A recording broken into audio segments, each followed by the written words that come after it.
అంబేద్కర్ రాసిన రాజ్యాంగాన్ని మార్చేందుకు బీజేపీ ప్రయత్నించిందని టీపీసీసీ చీఫ్ మహేష్ కుమార్ గౌడ్ అన్నారు.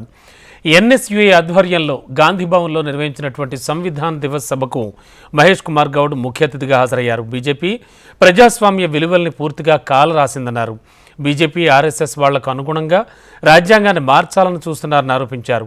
రాహుల్ గాంధీ ఎవరికి అదరకుండా బెదరకుండా రాజ్యాంగాన్ని కాపాడడానికి ముందుకొచ్చారన్నారు. దేశంలోనే మొదటిసారిగా తెలంగాణలోనే కుల గణన చేస్తున్నామని చెప్పారు. ఈ సమావేశంలో ఎన్ఎస్యూఐ జాతీయ అధ్యక్షులు వరుణ్ చౌదరి, రాష్ట్ర అధ్యక్షుడు వెంకటస్వామి తదితరులంతా పాల్గొన్నారు.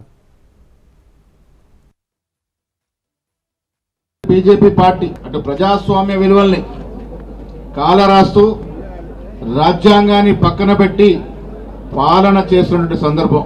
రాజ్యాంగాన్ని సమూలంగా ఇవాళ బీజేపీ కానీ ఆర్ఎస్ఎస్ కానీ వారికి అనుకూలంగా రాజ్యాంగాన్ని మార్చుకోవాలనే ప్రయత్నం చేస్తున్న ఈ తరుణంలో ఈ దేశంలో ఉన్న ప్రతి పౌరుడు రాజ్యాంగాన్ని సురక్షితంగా ఉంచుకోవాల్సిన అవసరం ఉందనే మాట కూడా మీ ద్వారా నేను ఈ రాష్ట్ర ప్రజానీకానికి చెప్తా ఉన్నాను. రాజ్యాంగ స్ఫూర్తికి విరుద్ధంగా గత 10 సంవత్సరాలుగా ఎన్నో కార్యక్రమాలు ఈ దేశంలో జరుగుతూ ఉన్నాయి. భారతదేశంలో ప్రజాస్వామిక వ్యవస్థ రాజ్యాంగం చాలా ఇతర దేశాలకి స్ఫూర్తించిన సందర్భం.